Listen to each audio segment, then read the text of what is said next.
Hi, and welcome to the She Geeks Out podcast, where we geek out about workplace inclusion and talk with brilliant humans doing great work, making the world a better and brighter place. I'm Rachel. And I'm Felicia. In today's episode, we talk with Derek Lumpkins and Melony Swasey, co-hosts of the Redlining Forum podcast.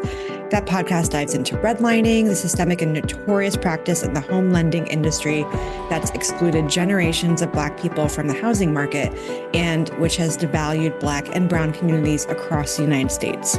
In response, they're flipping the script by centering Black and Brown perspectives, highlighting how and why owning real estate is important, and giving airtime to real estate's intersection with structural racism, hip-hop, reparations, wealth building, and more. It was such a fun conversation. It's again one of those, we've got to have them back because we scratched the surface. But before we get into other things, I wanted to make sure that our lovely listeners, we want to make sure that you know that we have mini courses available online, some that are related to this topic. You can check them out at sgolearning.com. If you want to learn more about anti-racist ways to push back against discriminatory practices such as redlining, we suggest starting with our Building Anti-Racist and Liberation-Focused Workplaces mini course. You can sign up for our mailing list at shegeeksout.com/podcast for free access to this course and learn more about what else we have to offer. Awesome. Definitely check that out. It's free. What do you have to lose? It's also really great if I think so myself. So let's get into it. Ooh, happy Women's History Month. Yes, happy Women's History Month. And the theme of this year's Women's History Month, which I just learned, is all about women who advocate for equity, diversity, and inclusion. So I basically feel like this month is all about us. Yeah, we're celebrating ourselves. Yeah, no, I mean, it's really cool that this year that they're focusing on this particular topic, especially since it's been such a heavy year for DEI and there's been such a pushback. And my understanding, this is one of the reasons why they wanted to come out and specifically focus on this. Felicia, I would just love to hear what your thoughts on Women's History Month and DEI and why they're so connected. Yeah, I mean, I agree. I think it's great that this is the theme. I think it's going to be really helpful and important to highlight intersectionality in this month, because I feel like for a lot of organizations and for people too, and for myself included, talking about women was, as I used to say, the gateway drug to DEI. And, you know, when we started working together back in 2013, I had started doing some of this work the year prior, so around like 2012. And in my company at the time, they were only talking about women with regards to DEI. So the E wasn't even part of the conversation. And so it's just D&I, all about women. So we weren't really talking about a lot of other identity groups. And so this was really the way that a lot of people started talking about it. And while, you know, it can be problematic to think about DEI just through the lens of women, I do think that the intersectionality piece is important because there's a lot of ways to dig into it. And of course, when we talk about women's advances, depending on the context and the industry and what we're actually talking about, a lot of times we start to kind of focus just on white women. And then we miss the fact that, you know, Black and Brown women, Indigenous women are still left behind in a lot of ways. So, for example, there's going to be a whole bunch of days starting this spring and going into the rest of this year that will be marking, you know, sort of payday notices around when into the year a Black woman needs to work to get the same wage as a white woman or a man, right? Or when a brown woman or Indigenous woman and white women too, right? Because we're still underpaid against the dollar. So I think it's going to be a really interesting way to highlight that. And it feels a little bit sort of like coming full circle a bit over the last 10 years as to how the conversation around DEI has evolved from that starting point. So I'm interested to see, you know, I'm hopeful, I guess, is what I want to say. I'm hopeful that intersectionality will be highlighted more this year. Yeah, I agree with that too. I think that's so important. And I think that it's, you know, I think about how the language has changed so much too, how gender as a concept has evolved so much over the past 10 plus years, and how that plays into it, the heteronormative, not just white, but heteronormative and able-bodied, young or young-ish. So there's just so many ways to look at it. So I'm very grateful that they're really expanding this to include all women, not just us lovely white ladies. The lovely white ladies are part of it too. I So, mean, just not but yeah, just I mean, small I part. think about like when we started working on, doing She Geeks Out back in the day, I guess just over 10 years ago, almost 11 years at this point. We didn't have the plus in our name. We weren't, Right. it took a while for us, well, not a long time, but we definitely evolved quite a bit around how we thought about Yeah. how we were defining women. And, we took a lot of notes from our community and we were dealing with a lot of questions around what does it mean to be a woman and Yeah. who are we for? And, are we excluding certain groups when we don't want to be, or we do?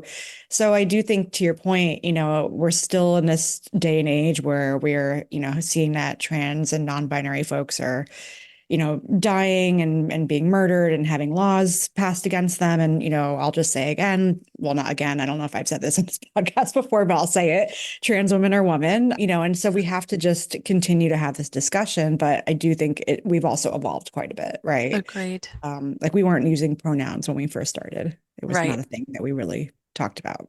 Exactly. Exactly. Well, thank you so much for sharing your insights. And I think it's time. What do you think? Let's do it. We have a lot to talk about. So let's just get into it officially with our discussion with Derek and Melony. Hey.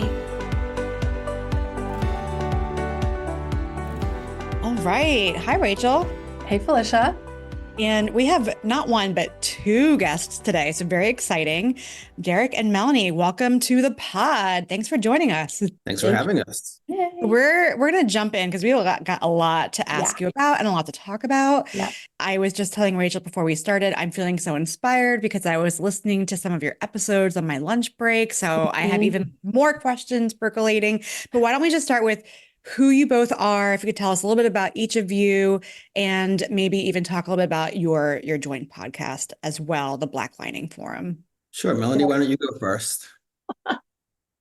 Okay, let's see. I am a residential real estate agent with Sotheby's International Realty in the Boston area, where I've lived for about 20 years. That's part of how I know Felicia.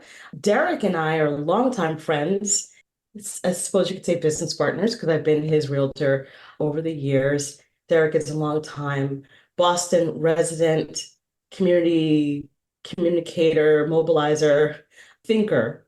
And it was his idea that we found the podcast that we founded earlier this year. I'm excited to have him talk to you about it. But it's called the Blacklining Forum.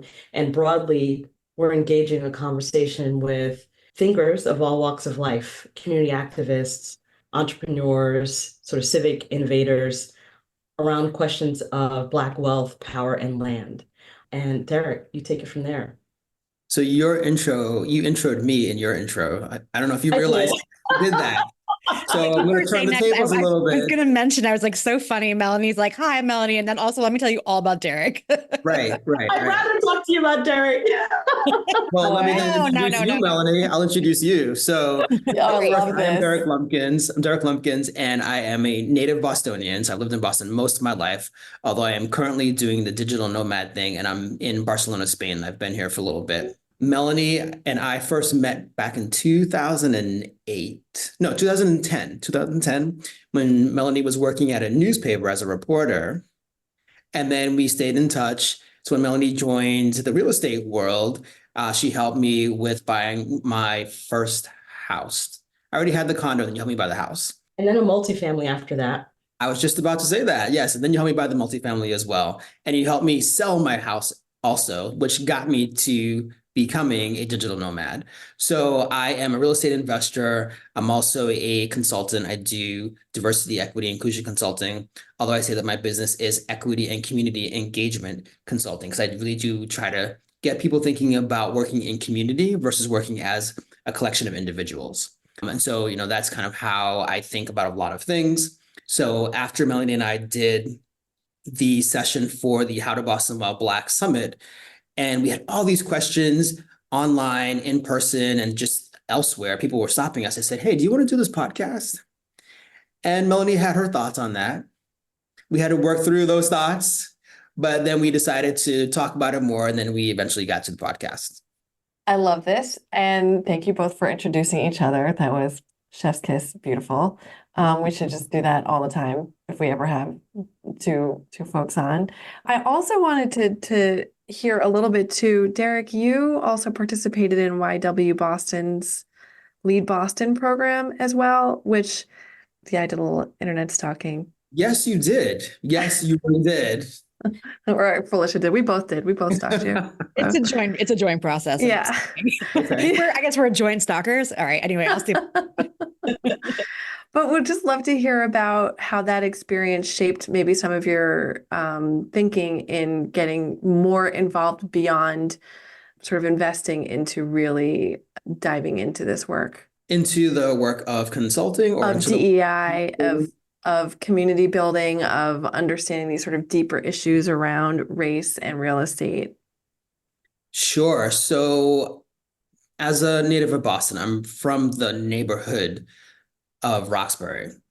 And Roxbury has, for the past 50 to 80 years, been predominantly Black, mostly lower income, but it still was the home of MLK, of Malcolm X. It was where a lot of the jazz clubs were. It has a lot of visual artists. And so, it's easy to describe Roxbury as being poor because it doesn't have a lot of income. But I actually like to say that it's very rich because it's rich in a lot of ways in terms of arts, culture, history, cuisine, and a lot of other things. So when I started working as the executive director of a nonprofit that was created to promote and support the arts, culture, and history of Roxbury, I came against a lot of people who were detracting from the neighborhood. They were saying, well, what's really there? Is it really worth my going? Why would we support this? Why would we support you? And so I could see the inequities of response. I could see the inequities in terms of the vision and the perspectives on a neighborhood level, let alone on an individual level. And so I thought, okay, well, I need to find ways to expand what we're doing, not just in terms of me talking to more people, but getting more buy-in from other people as well. So when the opportunity came for me to participate in Lead Boston, it was just a different platform for me to meet people from across the region who are working on different issues of equity, social justice, equality, race, racism, all of those things. And so it's just a way for me to sort of spread the word and also learn from others, because there are a lot of individual practitioners, but we're really not well networked in Boston. I think that's changed a little bit over time, but this was just an opportunity to really broaden my network, deepen it in some ways, and expand it beyond just Roxbury, beyond just the city of Boston. And now it goes a little bit further into other states, actually. So that's kind of what got me involved. That's great. Thank you for that. And it's interesting because I was like taking notes on my phone as I was listening to some of your episodes earlier. And I want to circle back to the podcast that we touched on briefly. So the name, just in case anyone missed it for our listeners, is called the Blacklining Forum. It's available on all the platforms, and definitely check it out. And so you two were on a panel at this summit, Boston Raw Black, which is also, another friend of the pod, Sheena Collier's baby. And she, supports us, put this on. She's been on our podcast way back in the day. And we, of course, know and love her. And so you were a panelist and moderator. And then, you've started to do these episodes. And so I want to kind of circle back because some of the things that were sticking in my mind from some of your conversations that I've heard from both of you is thinking about real estate as this pathway or access point into not just wealth, but power. And of course, there's so much complexity there because of the history of how wealth is transferred. And, Rachel and I have been talking a lot lately about with what's been going on in the world and things like, who owns land and how do you get access to it? And how does that, translate over time? Maybe Melony, if you want to start us off, and then of course, Derek, if you want to jump in, I'd love to have you talk a little bit more about sort of the intersection of wealth, land, and power, especially with the lens of Boston, because you're both Boston based and you're both Black. And so what, Black wealth and what that means for the community in Boston and beyond around how we can be thinking about and how you are both thinking about real estate as this access point into stability, power, generational wealth, all of those things. And sort of, I know that's a huge question. I'm just saying, please give me a great answer for this. But, maybe we can just start with like how you're thinking about why it's so important to be talking about this, just to start off with. Thank you. Yeah, I can do that. You're like, I'll take a piece of that. I'll bite off a chunk. And because my brain always needs to close loops, I'm like, oh, right, Derek, it was 2008. I was doing freelance writing for the Bay State Banner, which is a Black-owned regional newspaper. It was the year that Barack Obama was elected. I was actually at the Bay State Banner when on election night. And one of the beats that I was doing as a freelance writer was something around community arts. And I met Derek at one of his Discover Roxbury events at Wally's Cafe, which is a historic jazz cafe Right. in the South I End, love that place. which really used to be I know, me too. right. So what we think of as one of the more well-to-do, what is one of the more well-to-do, wealthy, expensive, hard to access neighborhoods in Boston, financially hard to access, was historically Black. There's so much complexity. So that takes me then to trying to think about how do we start to answer the big, broad question you opened up, Felicia, which is, I think I come at this from stating a problem because I interface with the problem all the time. And, where Derek was saying people can think about Roxbury, we could keep talking about that because it's a cultural nexus in the city. It's a seat of civic engagement and political power among Black folks, but it is economically way disadvantaged. It's just been kept poorer, but that's not incidental, it's not accidental.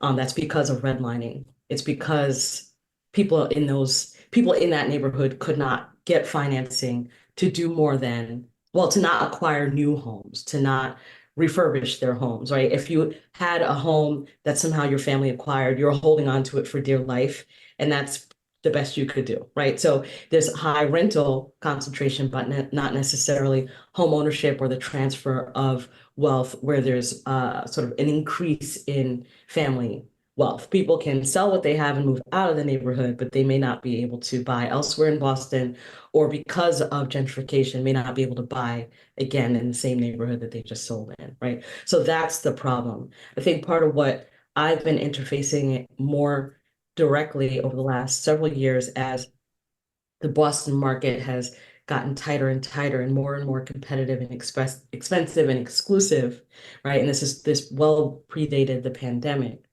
is that it's like a strange juxtaposition. I see a generation of BIPOC professionals who are doing very well in their fields, who are sought after as talent, who are earning more money than their previous generation could have imagined, right? They've got advanced degrees, but they can't necessarily buy in these neighborhoods, right? Not even necessarily in Roxbury. They just can't.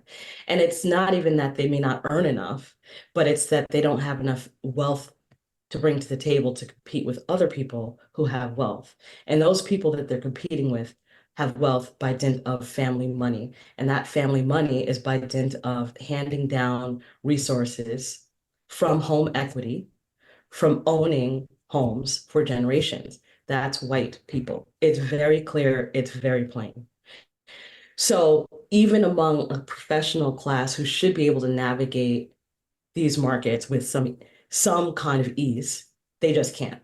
And I have to be very frank with people up front when they come to me and talk about their choices. Well, I'm thinking about this. And I'm like, no matter who you are, whether you're, coming with family or money or not, I have to say to you, the market doesn't care what you like or what you want.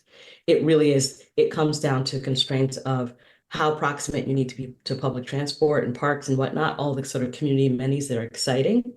And can you afford to compete to have that? Or are you forced to think not just of the suburbs, because we're not even talking about inner ring suburbs anymore. We're not even talking about outer ring suburbs, like some of the working class, what we consider blue collar suburbs, like Lynn, like Brockton. We're thinking about, people are having to think about, I'm saying more extreme, but this is very much in play, parts of New Hampshire, parts of Rhode Island. And I see you all shaking your heads. I know you know this. You must know this from your own. Oh, I mean, I'm living it. Yeah. Yeah.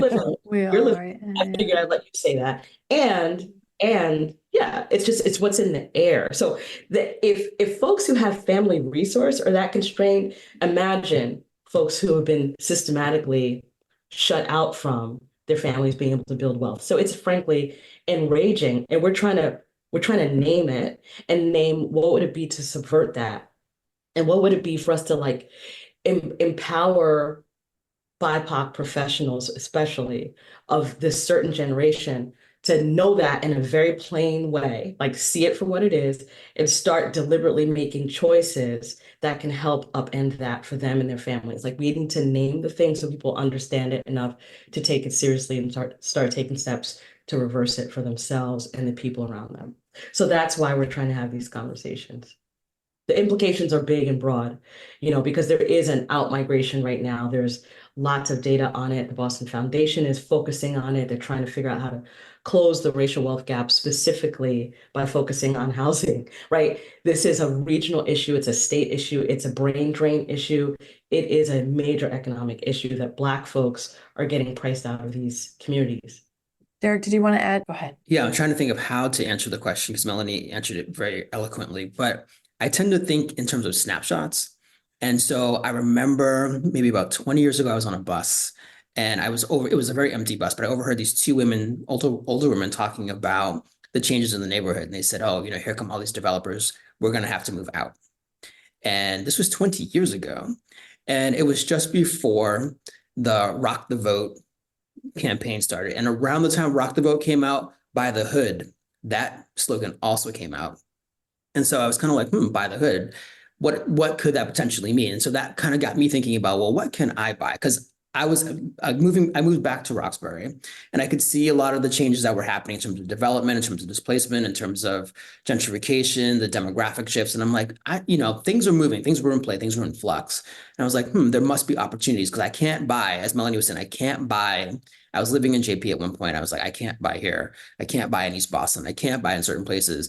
And the realtors were all telling me to look at Dorchester. I'm like, I don't want to be in Dorchester. Nothing wrong with it. But being a Roxbury guy, I was like, I want to be in my home neighborhood. And so I was thinking, okay, how do I buy the hood? And so as I started noticing more and more people that I knew moving out, either moving to other parts of the city or moving out of the city altogether, I was like, I need my own piece of stability. And so that got me thinking about, okay, how can I do it? And once I did it, I was like, how do I help other people start thinking about that too? Because if I'm seeing it within a year or two of when I was starting to think about buying stuff, and again, being a native Bostonian, it was important for me to be in my home neighborhood. I wanted to help other people think about that as well, and think about how they could do it and why it was important. But, one person can only do so much with limited resource. So, I was trying to help other people understand how to pull the levers that would allow them to do it too. But it just wasn't enough. Like, as Melony is saying, people just don't have the resources in order to do that or to do it fast enough in order to remain where they want to be or to go where they want to go. I have follow-up. This is so interesting. And I think, and both Felicia knows, we both talk about real estate actually a lot. So we think about it a lot. And I live in Southern California now, so I moved right before the pandemic, but I did own a condo in JP. I was very lucky in 2012. We got a condo. And I think a lot about rent versus buying and how it, at the time, it was almost like it was like a visceral feeling. Like I was like, I feel like I'm throwing money away every time I pay a rent check, and I don't want to do it anymore. But I think about the way it is now, and the market is so uneven. It is so unfair. It feels like it's more unfair than it's ever been. And so I wonder, does it even make sense right now to think that home equity will continue to be the wealth generator for folks over other possible avenues? Big question that was not included. Sorry. A big, broad question. I have to think beyond all typical assumptions. So I'm gonna let that question land. No rush. What I was expecting Melony to say was that it depends on the market because different markets have different, you're starting at different points. So I'm invested both in Boston and in Chicago. So looking at Boston, buying something in Boston and trying to, you can see very quick appreciation, but you have to buy so high. You have to spend so much just to get on the first rung of the ladder and then you have to hold on to it for a certain amount of time. And in between those 2 points, you're paying a lot and you're hoping you're getting those rents that you could get some equity out of that. But it's just a matter of how much you have to spend just to get in, and then can you get out at the right point? Versus a city like Chicago, where you can get in at a much lower rate. You can get in at half the amount that it costs to get into Boston, your appreciation will be so much slower. It's almost flat, but you can earn. So if you're renting, so let's say you get a 2-family or 3-family building, you can earn money that way. And so you're able to appreciate, your appreciation will be slower, but you'll make some equity, make some liquidity in that sense. So I think it depends on the market. And I don't say I know much about many markets, but those two I have some familiarity with. But Melony, I'd be curious to see how you would answer that question. So, okay, yes, and so I agree with you, Oh, that's Jen. like our favorite thing to say. Sorry. Yes. And. All right, all that is true, Derek. And I would say that if you're taking the Chicago approach, you could apply that Chicago approach, not to make these kind of prescriptive suggestions here, especially because everything is so subject to time. And so we're not giving real estate advice, but I'm just saying at this moment, theoretically, one could do what you're proposing about the Chicago market, even closer to the Boston area. You could do that in Providence right now, where there actually is appreciation. Rents are rising because Providence is basically becoming a suburb of Boston. And so your appreciation isn't flat, actually. And so there's upside there. There's always going to be markets like that where you can do that. So I'm fine with that thought, but that approach doesn't apply to everyone, right? Like thinking about people who need to spend their money where they're going to live first, and or have to figure out how to raise a family or take care of a family with dependents, whether they're children or elder parents. Like there's just a lot of layers. What I heard Rachel's question bigger and broader, which is that generationally, are we at a point that's pivoting where this is no longer the way that people are going to have their financial solidity, stability, in the same way that pensions are basically going out of vogue, right? Do we rethink, or are we forced to rethink how people actually generate equity, wealth, something they can hold on to? I don't know. I'm really trying to still think about that. I think it's really hard to get around how important homeownership still is. It just is. Because that's the land we most occupy. Someone's got that equity. It's a question of, can we keep it open so more and more people can get that equity? Someone's going to own the land that we live on. That's a wealth builder no matter what. So I'm trying to think about the question out loud. And so I don't want to say that just because historically it's been very exclusive, and because of housing shortages all around the country, it's getting harder and harder. I wouldn't want to say that, oh, that's not the way. Maybe it's not the only way, but it is still a primary way of wealth building, especially because it's more and more exclusive. It's more and more valuable. So the question is that for younger generations, if they're not going to be inheriting some of that really valuable land, really valuable property, how else can they do that? I think that's the question. And I really do not know. I would love to hear what finance people who are in the equity markets think about that. I'm very curious. There's something unique about owning real estate, which is that it's a tangible asset, right? It just kind of blows my mind when we think about recycling, I'm like, real estate is really recycling. Like, you're over and over again repurposing a thing. Even if you tear down a property or majorly renovate it or overhaul it, you are repurposing a thing that is in a place. And that's not as subject to the vicissitudes of markets. I mean, even if you have a whole block burns down, there's some implications of recovering that from insurance. Like it's such a valuable, tangible asset. It is hard to match that. And that's why, I almost feel like crying. I'm like, that's why it's so important. That's why it's so valuable. And that's why generationally it needs to be opened back up or opened up. I don't know. So what were you going to say, Rachel? Oh, no, that was great. And I just wanted to say that I agree. And thank you for taking my tough, unprompted question. But I really do. I'm ready in the wings with another unprompted question. Uh-oh. But I've got So much stuff percolating. Sorry, continue, Rachel. No, I mean, this is just a fascinating conversation, and I really appreciate your thoughtfulness there. And I feel like, when you do talk to a financial planner, they just tell you to throw all the money in the stock market. But to your point, I so agree with you. Like in my heart and soul, this is why I still feel this way, is because it is a tangible asset, something that you are using, something that feels like you have more control over than, buying Starbucks stock or whatever garbage that you're lining other people's pockets with that money. Don't get me started. I'm going to go down a rabbit hole. I'm not. I'm going to pull myself back out of it. But just to say, I agree with you. And I just hope that regulating these like BlackRock investors and having that nonsense stops so that people can actually buy will hopefully help something. But, I don't know if that's going to happen, but I just want to put that out in the universe for 2024. Before Felicia jumps on with her things, I just want to say, let's just name some of the tangible, practical benefits of owning property. We're not even just talking about the sentimental aspects of owning your home that you're going to live in, but it is being able, if you took on financing to acquire the property, generally speaking, you're writing off mortgage interest. Right? You're getting tax benefits from owning property.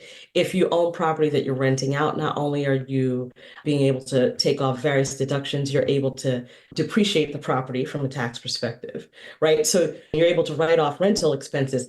You can do so much. That's part of the control. You can handle the thing. You can take benefit from the thing. You can draw from the equity. So your property can be in its own right an ATM for you. You could pull money out of that to leverage to buy your next property, which is what young investors, meaning newer investors, do, right? That's part of what Derek probably has been able to do. Like, you're pulling equity out of one property, putting it into the next one. What other assets allow you to do that? Right? So that's where the power comes from, is the power to make choices, to leverage, to turn, to reinvest not only in property, but in yourself, in your family, to send someone in your family to college. You're setting them up. I mean, if I'm telling you about the people who primarily are able to buy in these markets that I'm working with, no matter where they are on the age spectrum, if they are buying for the first time or the second time or the third time, or they're downsizing, they're doing that in some way facilitated by family wealth from the beginning, or continuous family wealth that's being handed down to them, that's allowing them to make these moves. And that's significant. That's significant. So to be able to say, oh, I know I'm going to be able to make a move here. I'm going to be able to buy this second home. I'm going to be able to buy this home that my elder parents can live in, so we don't have to put them in care, or that my parents could live in, so I don't have to pay for a nanny. Like, all that's power. That's not even talking about the community impact of being able to do that. But just for one household, that's where some of the power begins. And we're trying to make it so that BIPOC people understand that they need to grab at that fiercely.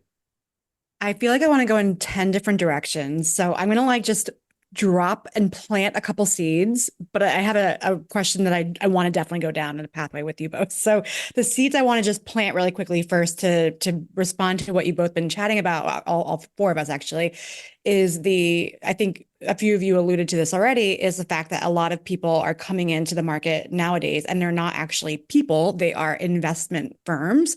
So we're not just competing against rich people, we're competing against companies who have all of the resources, and that's further creating this divide between human beings who can own property and corporations. So that's one huge topic that I just want to name out there.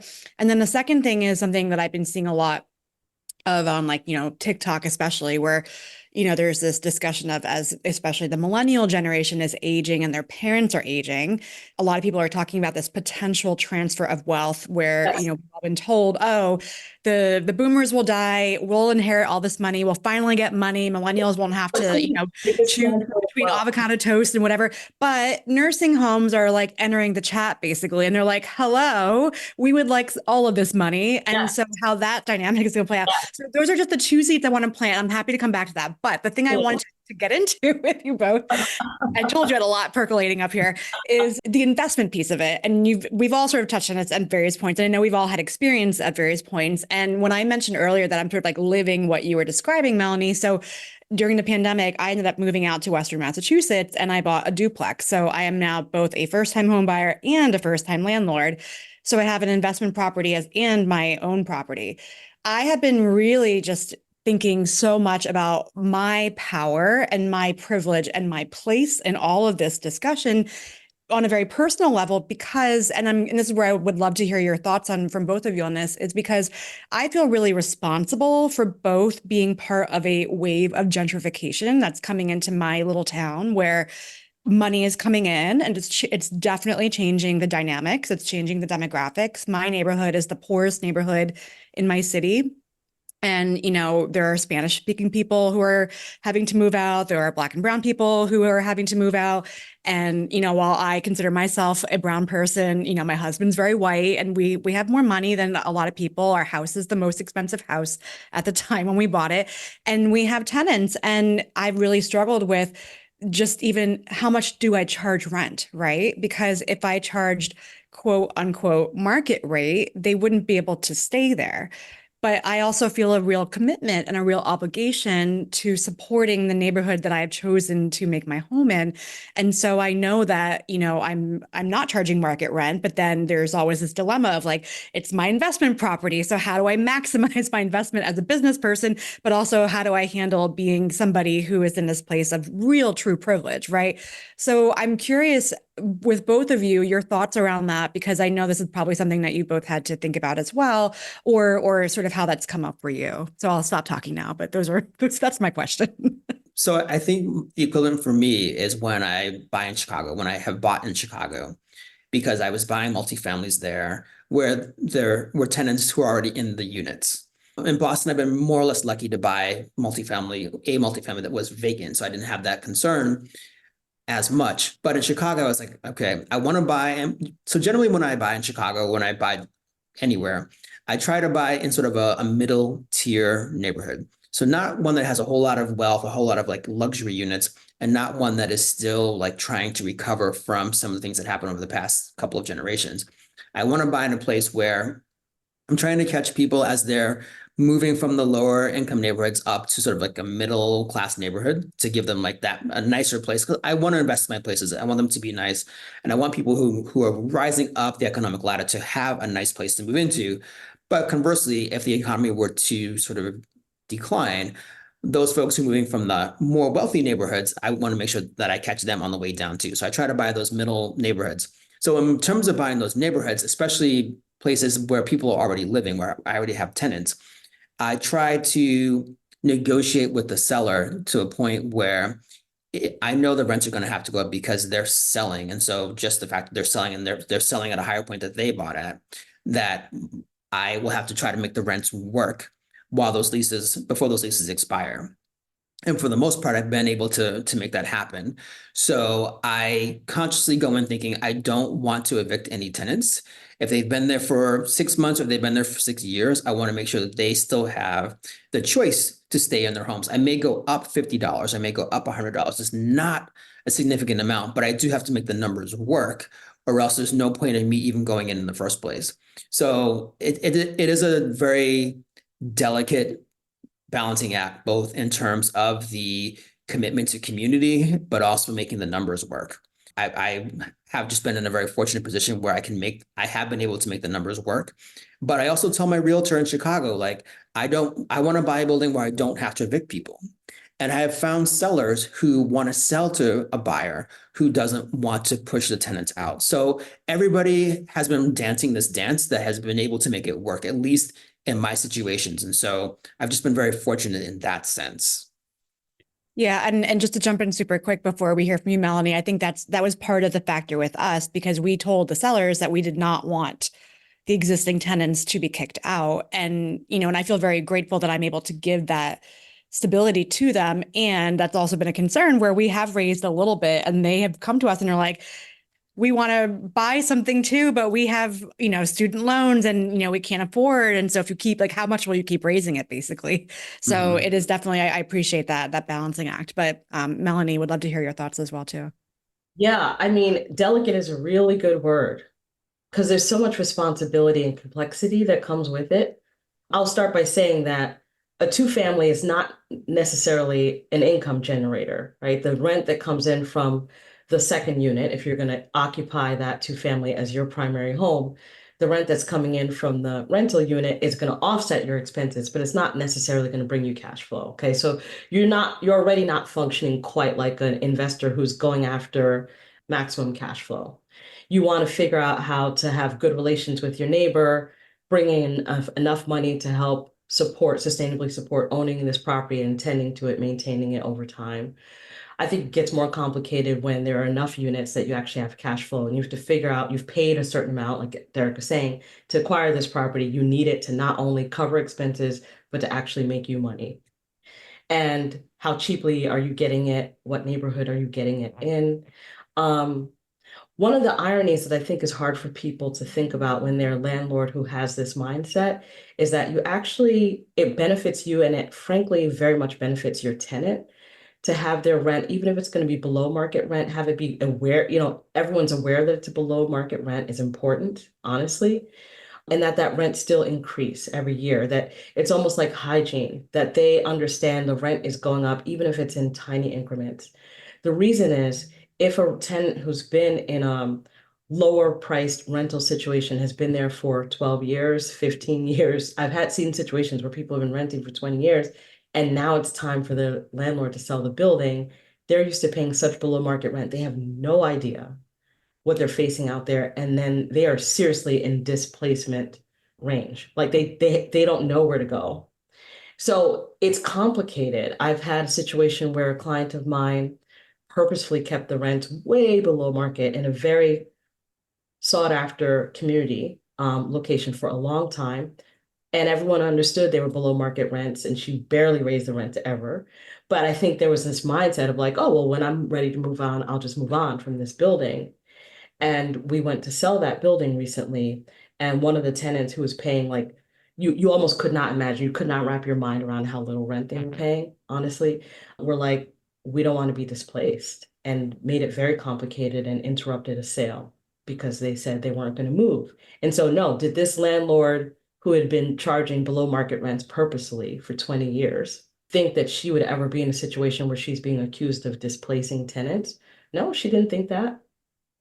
She's just like, I'm ready to sell my building and now I'm ready to take my money back out. And she's being constrained in doing that. I think it is important to have these values, but you also have to understand how that wedge, that sword can slice in multiple directions. And you have to be really matter of fact about the thing. You have to really admit and understand that you're in a capitalist economy. And if you want to benefit from market appreciation, you're going to need to be prepared to take hits left and right if you're trying to really accommodate these needs in the way that you're describing. So you may not be able to sell your property at market value when it's time to sell. And in the meantime, if you're charging below market rents, still you should be increasing the rent little by little so people are in the habit of paying more and more so they're not completely in a freeze, lurch, what do I do now? When something happens in your life that means automatically or immediately I have to sell this building. So you have to think about the full arc of ownership, not just the acquisition side, but how do you get out? Yeah, super helpful. Thank you both. First of all, Melanie, you're so wise. So thank you for sharing that. That was really important to hear. And it's sobering because it's like, oh, yes, right. We're all in this capitalistic society. And we just wish that we could just all, have all of the resources that we want without any of the bad things. And that's just not realistic. And so I just appreciate that. And I feel like we did not get to basically any of our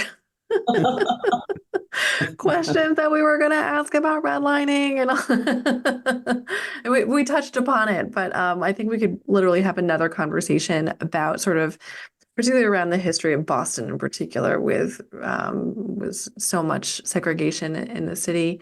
But I want to honor your time And I would like to, if it's okay with Felicia, move to some of our fun questions, lighten it up a little bit. And the first question that we love to ask is, what are you currently geeking out about? But it is not something that is related to your work. So I'm in Barcelona. I've been here for a bit. I get tired of tapas. But what I've noticed is that when you get outside of the Poor Derek, he's getting tired of Tapas. I mean, it sounds like a real burden. This is when we talk about reparations and recovery, that this Black man is like, oh my God, I'm done. Can I just say, Derek, I think you need to have a new podcast. And I think it should be called Tired of Tapas. All about your adventures in Barcelona. That's what Instagram is for. That's what Instagram is for. He has a podcast about travel, you guys. No. No, I have a podcast called Things They Don't Teach Us. And so we have an episode that's about travel. Like they don't teach you that you'll get tired of tapas, but let me tell you. We'll drool if you follow his Instagram about his like daily life in Europe. It's ridiculous. This is a good segue back to what I was saying around. I'm in Barcelona. I'm a little tired of tapas. And so I started walking around and I started noticing they have the menus of the day in certain restaurants. And so what I've been doing now is trying to find a new place to go every so many days to try out a new menu of the day. So that's what I'm geeking out about. Like, where am I going to find this menu? How much is it? Like, what do they have? Kind of, do I understand what's on the menu? Just all the things. So that is what I'm geeking out about right now. I've been geeking out about gym training. So I'm coming up on a year of doing of training in a gym. And so I go to a small studio gym in my neighborhood. I've had 3 different trainers there that I've seen simultaneously. And at this point, I'm at the level of what's called power training. So I do a lot of weightlifting. And I did it because of various enigmatic, strange issues around my health where I realized I needed a systematic way to drop weight. And that has worked, but I'm also doing it in a way that's like really a discipline. It's a like spiritual almost, but definitely emotional discipline. It's a place that I go to is just for me. Nothing else is happening during that time except focusing on refining this ability to train and get stronger and be more precise and efficient. And I love it. I love the attention, the attention I'm taking to it, but the attention my trainers are putting into me, the music. Like literally, I have one of my trainers will make a soundtrack just for me for each workout. And it's really like about pouring myself back into myself. And so I will say that that's been a gift. Oh my gosh. Well, next question might tie into some of what you both just shared, but what are your favorite ways to practice self-care? Leaving America. I mean, just being real, just being real. I quit my job. I sold my house. I bought a one-way ticket and I came to Spain. More specifically, I suppose it's reading. So I'm trying to actually read books more. I'm not doing a great job. I bought a book a month ago and I haven't finished it yet. And it's not that big of a book, but just reading more and being in conversation with community a lot more too. So, whether it's with Melony or my other friend with the 2 podcasts that we do with the new people that I'm meeting here in Barcelona, and just trying to just be in community and build community, because again, I don't have a community here. So for me, it's about building community as well as being in community. Love that. What about you, Melony? I just want to say I attest to that. Like actually having weekly or every couple of weeks calls with Derek is its own kind of bomb because he is so relaxed. Like there's just something so beautifully glowing and relaxed since he's left the US. I'm not going to lie. I'm like, what is this softness? I'm like, not soft before. Well, Melony, I will say I moved to San Diego in December of 2019, and I think it's Boston that makes you hard. And don't get me wrong, like the US is like very dramatic. Cannot even handle what's happening either. But San Diego has definitely made me soft too. So maybe it's just considering a different part of the country. oh. And I'm not saying, no, Derek, I'm not even saying you were hard. It just, there's something that is different that I feel. And I'm like, it's like pulls me. It's like a light. I'm like, oh, I can have that. It makes me want more softness in space. Like yesterday I woke up sick and Derek and I had a scheduled podcast to do. And I'm like, do I do the podcast or do I not? I'm sort of like beating myself up about like, how are we going to reschedule this? And I don't know if we can reschedule it because that's going to take forever to reschedule. I should just do it. And he's like, Melony, the patriarchy. I'm like, Derek. Don't let the patriarchy hold you down. It's true. And you mentioned before the capitalistic society. I mean, come on now. We're living in a world that's like trying to just grind us down. So I appreciate that. And Derek is not in the grind, and I could feel that. And it is so like it like buoys me. I'm like, oh, okay. So I will attest to that is definitely self-care on his part. And for me, I think it's a lot of it actually ties back to this practice of training my body, which is almost because I want to do well at the training, I have to get better and better at understanding my hormones at this age of my life and how that plays out with my energy and what I can eat and not eat before or after I train, or what days I'm not going to train. I have to think about all that, and I have to sleep enough, right? Like there are all these things that I'm learning how to like prioritize my actual health, not because it's a good idea and I know big picture it's important, but because of the thing right before me. Like I want to show up and be able to actually be fully engaged when I train and not suffer afterward. And keep meeting my targets. So, all right, the next layer of this is I have to make sure that I'm getting 7 to 8 hours of sleep at night. Okay, that's my next thing. So I would say that, but my first thought is naps. Like I'm a napper. I can fall asleep in 30 seconds. Like right now, if you guys say, okay, we're gonna have nap time, I will be asleep in less than a minute. Like I probably because, overworked, but also because I love to nap. And I'm like, I want to make more room for that in my life. I love to nap and I love to amble in the woods. So I live a 4-minute walk from the Arnold Arboretum in Boston. And I love to just walk in the Arboretum and just stroll with no agenda, no idea what time it is, not looking at a clock, not listening to messages, not taking calls, just maybe listening to a podcast or listening to music and just ambling aimlessly. Those things are two prime self-care. I'm also a yoga practitioner and whatnot, but even when I'm not on the mat, when I'm not doing a formal practice, and I can go months not doing a formal practice, this is all part of the practice, is dropping in to your nervous system and going to a place where you don't know, you're just letting things be. So napping and ambling are two ways that happens for me. That's amazing. Thank you both so much. Where can people find you if they are looking to follow up with you or learn about any of the things that you've mentioned so far? Should we start with the podcast, the Blacklining Forum? You can find it on LinkedIn, the Blacklining Forum podcast. That's also an Apple Podcast and YouTube. Individually, we're both on Instagram. So my Instagram handle is the Deluxe Chronicles. There's only one E, so DLUX. So the Deluxe Chronicles.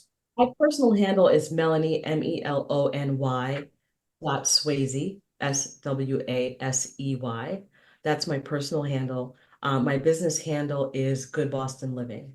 And I forgot my consultancy. So that is Refresh Strategies. So you can find that at refreshstrategiestoday.com. Awesome. Thank you both so much. We'll have you back for sure because we got a lot to talk about. And we'll put all of the good links in the show notes. Go follow them. They're brilliant humans. Thank you both so much. Thank you. Woo! We hope you enjoyed listening to this interview as much as we enjoyed the conversation. You were so right at the top of the episode, Rachel. We need to have another episode. It's one of those episodes. We have them more frequently than not, but we barely got through our question list. I should say we did not even get through the question list. We got through like half of it. We barely touched the surface of redlining. So there's a lot to get into with regards to real estate, power, wealth building, all the great things. So we're definitely going to have Derek and Melony back to chat further because we got to get through the rest of our question list. Right so stay on. tuned if you thought that was interesting. And again, just a quick plug for their podcast, The Blacklining Forum. Definitely check that out. Yeah, we'll definitely include that in the show notes. Definitely check that out. So thank you so much for listening. Please don't forget to rate, share, and subscribe. It makes a huge difference in the reach of this podcast and by extension, this work. And visit us on YouTube, Instagram, and LinkedIn to stay up to date on all things SGO. Of course, don't forget to visit us at shegeeksout.com and sgolearning.com. If you want to learn more, you can get on our mailing list podcast. And don't forget to grab that free code for one of our mini courses at shegeeksout.com/podcast. Thank you. Bye-bye.